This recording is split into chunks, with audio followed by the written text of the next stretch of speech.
بیوی کو جگایا، وہ جاگی نہیں، تو رسول پاک صلی اللہ علیہ وسلم فرماتے ہیں فَإِنْ أَبَتْ، اگر اس نے جاگنے سے انکار کیا، یعنی انکار کا یہ مطلب نہیں ضروری کہ وہ زبان سے کہے کہ میں نہیں جاگتی، یعنی اس نے جگایا، وہ نیند گہری ہے، وہ ابھی اٹھی نہیں ہے، تو سرکار فرماتے ہیں نادھا فی وجہ الماء، اس نے پانی اس کے چہرے پہ چھڑکا، خاوند نے اپنی بیوی کے چہرے پر پانی چھڑکا، اس صورت میں کہ جگانے سے پہلے زبان سے جگانے سے ہلانے سے جاگی نہیں، اس نے اس کے چہرے پر پانی چھڑکا، تو سرکار فرماتے ہیں اس کی نیند اکھڑی اور اس نے بھی نماز پڑھ لی، تو دونوں ہی اللہ کی رحمت کے مستحق بن گئے۔ یہ دین ہے ہمارا، یہ ہے ایک فیملی اسلام میں۔ رحم اللہ رجلا، سرکار فرما رہے اللہ اس پہ رحم کرے، اللہ اس پہ رحم کرے، یعنی استادوں کی دعائیں، پیروں کی دعائیں، بزرگوں کی دعائیں، ان سے کروڑ درجہ بڑی دعا ہے سرکار مدینہ صلی اللہ علیہ وسلم کی، اور یہ چھوٹا سا کام کرنے سے سرکار خوش کتنے، رحم اللہ رجلا، اللہ اس بندے پہ رحم کرے، قام من اللیل، جو رات کے وقت اٹھا، فصلی، نماز پڑھی، وَأَيْقَظَ امْرَأَتَهُ، اور اپنی بیوی کو بھی جگایا۔ یہ ہر لفظ میں حکمت ہے، یعنی بیوی کے ادھر حقوق ہے، تو یہ نہیں کہ ڈرانے سے یعنی جگانے سے ڈرتا رہے، یعنی ایسا مرعوب بھی نہ ہو جائے کہ میں نے اگر یہ ڈرایا تو پتہ نہیں آگے یہ کیا کرے۔ فصلی وَأَيْقَظَ امْرَأَتَهُ فَإِنْ أَبَتْ، اگر وہ نہ جاگی، نادھا فی وجہ الماء، اس طرح پانی چھڑکنا جو ہے اس کو نادھا کہتے ہیں، اس نے اس کے چہرے پر پانی چھڑکا۔ آگے پھر عبارت ساری معذوف ہے کہ وہ بھی اٹھ گئی، یا اس کو تو کم از کم رحم کا کوٹا مل گیا کہ اس نے سوئی چنی چھوڑی کہ سوئی ہے تو سوئی رہے، پہلے ویسے جگایا اور پھر پانی چھڑکا۔ تو یہ ضروری نہیں کہ یہی جاگے، کبھی یہ ہے کہ وہ بختاں والی جاگ جائے اور یہ سویا ہوا ہو، تو سرکار فرماتے ہیں کہ رحم اللہ امراتن، اللہ اس عورت پہ رحم کرے، قامت من اللیل، جو رات کو اٹھ بیٹھی، فصلت، اس نے نماز پڑھ لی، وَأَيْقَظَتْ زَوْجَهَا، اور اپنے مخدوم صاحب کی اس نے جگایا۔ کوئی بھی تھکا ہارا دن کی محنت کیا ہوا، کوئی مزدور، کوئی کسان، کوئی بھی یعنی جو اس کا خاوند ہے، اس کو اس نے جگایا۔ سرکار فرماتے ہیں فَإِنْ أَبَى، اگر وہ آگے سے نہیں جاگا، عورت کے جگانے سے وہ آگے سے نہیں جاگا، نادحت فی وجہ الماء، تو اس نے بھی اس کے منہ پہ پانی چھڑکا، تو اس عمل سے اس کا ثواب کھڑا ہو گیا، یعنی اس عورت کو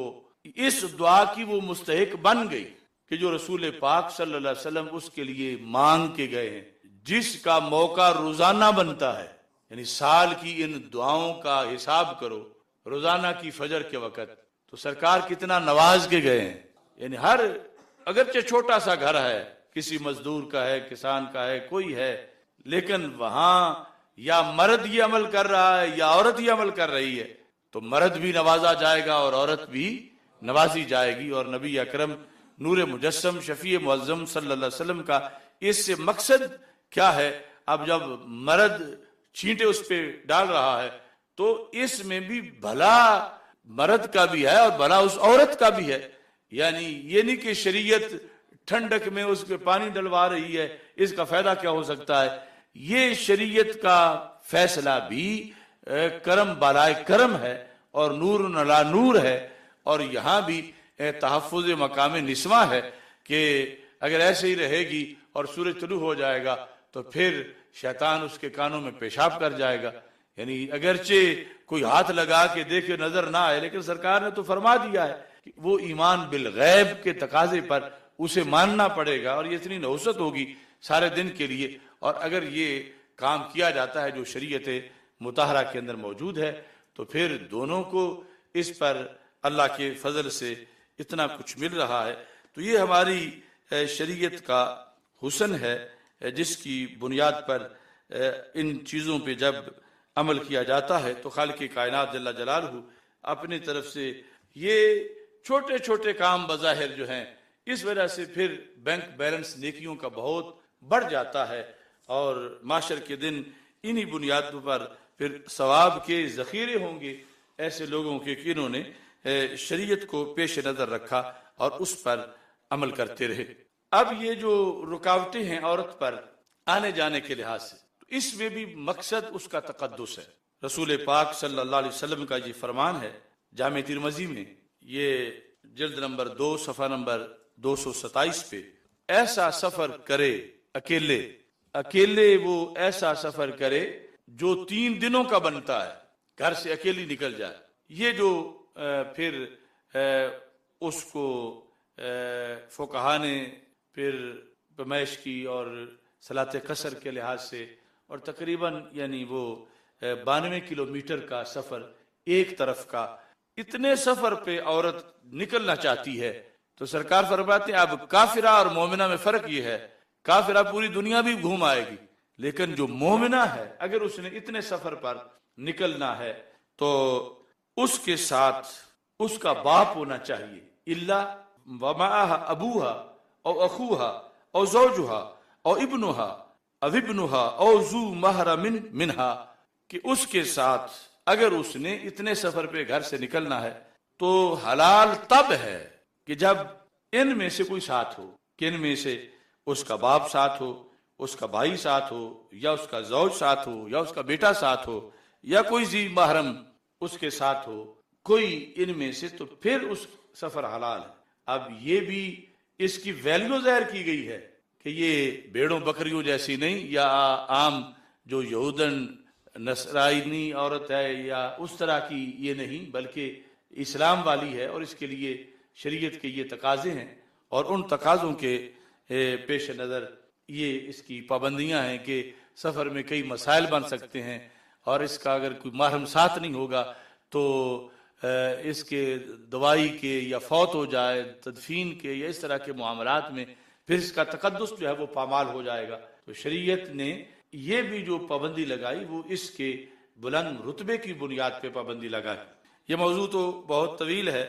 آج کے اس سیشن میں اس کو مختصر کرتے ہیں، اور آخری حدیث جامع ترمذی سے ہی پیش کر کے اپنی گفتگو ختم کرتا ہوں۔ یہ جو بے پردگی ہے، عریانی ہے، فحاشی ہے، نہایت اہم حدیث رسول پاک صلی اللہ علیہ وسلم کی عریانی فحاشی کے خلاف حضرت میمونہ رضی اللہ تعالی عنہا، میمونہ بنت سعد،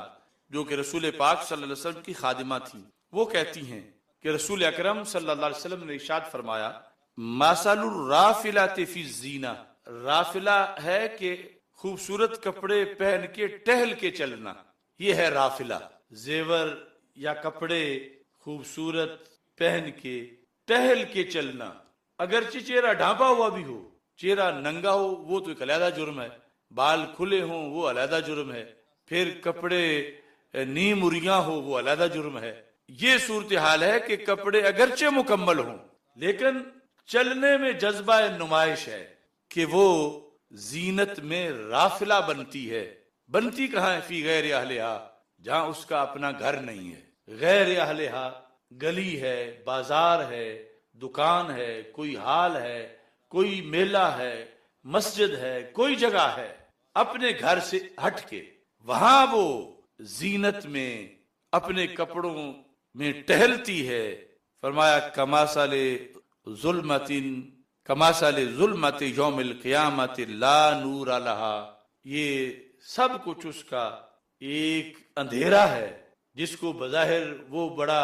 پسند کر رہی ہے اور انجوائے کر رہی ہے، اور لوگ اس کو دیکھ کے خوش ہو رہے ہیں، ان کے لیے بھی اور ان کے لیے، اس اپنے کے لیے بھی رسول پاک صلی اللہ علیہ وسلم نے فرمایا کہ ایسی ظلمت ہے کہ جس میں کوئی نور نہیں، یعنی تاکید کے طور پر کہ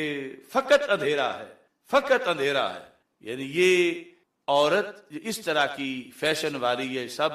یعنی یہ اندھیروں میں ڈوبی ہوئی ہیں، ان کو کوئی نور میسر نہیں۔ نور کے لحاظ سے سرکار نے یہ پابندی لگائی کہ ان کا تحفظ ہو، ان کو نور ملے، اور اس نور کی بنیاد پر پھر قیامت کے دن بھی ان کے لیے نور ہو۔ تو یہ آج کا موضوع ہے،